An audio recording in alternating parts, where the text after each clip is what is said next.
Hello everyone, welcome back to the channel, and today we'll be discussing how you can adjust the blur effects on your iPhone wallpaper or do any effect on your wallpaper. What you need to do is just go to settings, and after going to the settings you need to swipe up and there's an option of wallpaper just like this. That's a wallpaper app, or you just need to tap on it, and if you open it up you see that there is a current wallpaper, and here is the customize option.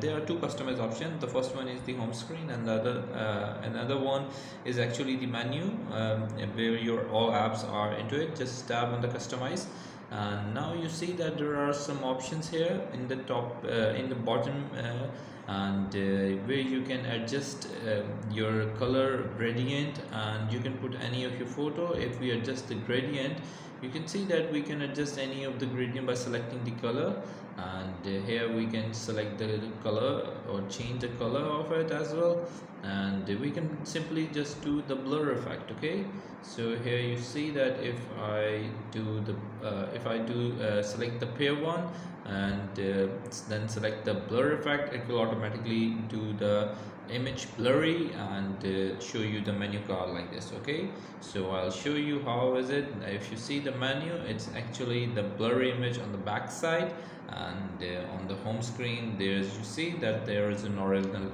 image, clear image. So you see that the image goes blurry. I will redo the thing to show you the impact, and now I'm just unblurring this and showing you how it will look like. You see the image is now restored.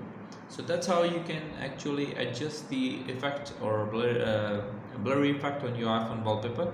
I hope this video help out in figuring out how you can adjust your wallpaper on the menu, and it sorted your problem. Bye bye.